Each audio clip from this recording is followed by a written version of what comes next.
and you'll see that there are these specialist descriptors as well.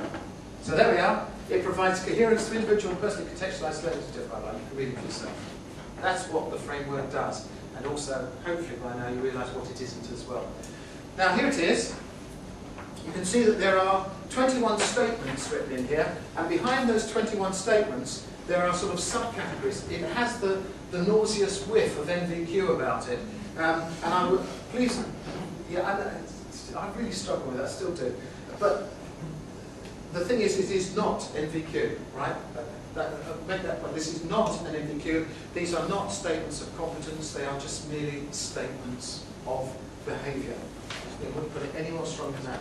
What I've done is that I've organised them into these sort of horizontal lines, so that if you were a teacher or a classroom support worker, these are the sort of areas that are most likely to be where you are working with e-learning. And these sort of universal ones, well, anyone can do a project. It depends on what the project title is, hence it's in this sort of universal one.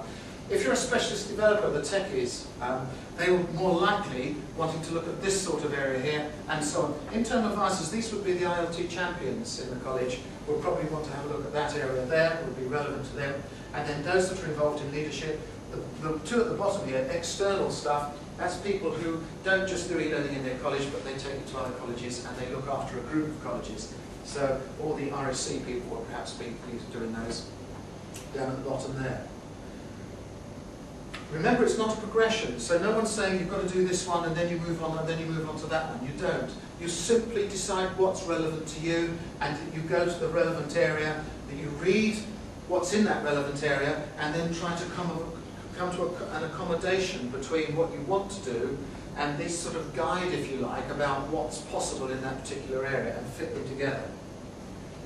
If you're a trainer, an internal advisor, like me, you'll write training that's relevant to your college, and when you sell it to your staff in the future, you won't say to them, this will give you strand 1 of the Phil Practitioner Programme. You will say to them, you will complete everything that's in this box and that box, and it will constitute 15 hours towards your 30 hours CPD. And then hope that people sign up, because that's a neat way of getting half your CPD done for the year. And you can have that done in a couple of days if you push them hard enough. Particularly if you do it through a VLE and they do some activity online before and after the class, that then might become 20 or even 25 hours. Because there's, you can put 5 hours each side of a 10-hour class, or it's 20, but you know what I mean. You can build it up like that. And you can often offer training in your college to different groups. So you might do a vision and strategy one for your section managers. Now, do they still need QTLS? We don't know. That's not been made clear yet, but if they did, then I would be offering that as continuing professional development to the managers of my college, so that they can talk about the learning strategy that I wrote and they signed, as often happens, I'm sure, at colleges. And then these are the areas that I'm going to concentrate on when I'm working with teachers. So basically, you get this sort of thing. Support, actually I've just explained this to you, but you can see it here. The support workers, teachers at the top end do that area. Anyone can cover in there. Application of e-tools, I'll say a little bit more about a little bit later on. You'll notice that in each occasion, this Unit 1, e-learning fundamentals, the idea of course is that it's relevant to all groups. So it doesn't matter if you're a strategist, you still need to make sure that you've understood the e-learning fundamentals before you then go down your particular line and what it is that you want to do. And I suspect that for many new staff, this is where they would be given the offer of continuing professional development when they are new to e-learning. That's where they will start before they then start looking at these other areas and down there. So it brings us to the question about where do we start with this thing and where does it all go? And it starts with this sort of process of self-assessment really, which is probably fairly standard to most of you. There is a self-assessment tool that the ESA have produced. There are others around as well. They're all much of a muchness. The point is that the idea is it tells you where you are in terms of your strengths and areas for improvement with regard to e-learning. Some people will use the e-skills passport, no doubt. The e-skills passport is very good, but that is an IT assessment. It is not an ILT assessment. So, in my view, it's a completely different tool. But there is an argument that says that if you don't know how to use a computer in the first place, you're not going to be much good at e-learning. So for some staff, the IT skills, the e-skills passport might be their self-assessment tool of choice. But you need to perform some kind of self-assessment so that you can have a look at what you're good at and what you need to improve on relative to the job that you're being asked to do in your college, and also, importantly, relative to what you want to be doing. Because remember, this is about development. Right? So it isn't just matching what you are, it's about saying, what do I want to become in the next 12 months? Where do I see areas for my personal development and improvement coming?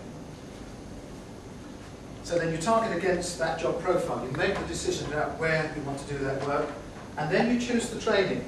But also look very carefully at what your college offers as well. Because you'll probably find from the next few months onwards, every time any college sets up any training, it will contain those magic words, this constitutes X hours to your CPD. That's important because it means that whatever they're going to do to you definitely maps to some kind of CPD. We're only looking at e-learning here, it could map to something else, but if it's e-learning, hopefully this is the framework that it would be mapped to, so that we're all singing off the same hymn sheet.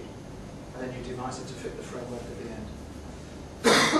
Give you some ideas then. A teacher who establishes a VLE course area for purposeful teaching would probably look in this particular block in order to reflect on what they've done, in order to claim that for their ECPD. And when they've set up that course, they can claim the hours for setting up the course, plus the hours for writing the reflective log. So there could be 5, 6, 7, 8, 10 hours worth of your 30, just, in that activity alone. A support worker creates a series of hot potato quizzes to help students check their learning. They would look in that box, and so on. A couple more, you can see them for yourselves. It says a series of podcasts up there. Something, just as an aside, we use a bit of open source software called Audacity.com, which I discovered a few weeks back. I never appreciated how valuable podcasting was. It isn't just a question of a lecturer giving a lecture, but you can populate your VLE sites with these little sound files of the tutor's voice explaining what the student is looking at now and how to use it.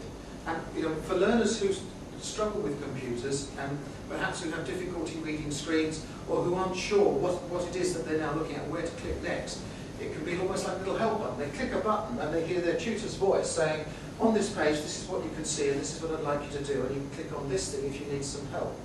Such a simple little thing like that, which has got nothing to do with a learning object. It's just making the student feel comfortable because they hear a familiar voice explaining a page rather than expecting a student to understand it purely visually.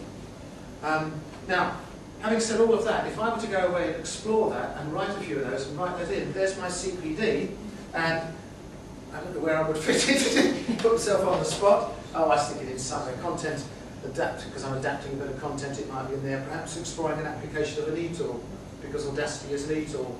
So I write a few of those, and I'd claim that 5 hours towards my 30. Very good. Manager creates an e-learning strategy approved by the senior management team. Obviously, the process, procedures, and so on. If you are the e-advisor, the person who advises on e-learning in your college, then you will be expected to know when the manager comes along and says, what can I do? You could say, well, there's an option for you, and so on. And also to provide help. And of course, in the process of providing the help and doing it, you're actually covering your one here in supporting staff development. So you claim your hours back from here. So everyone wins, hopefully.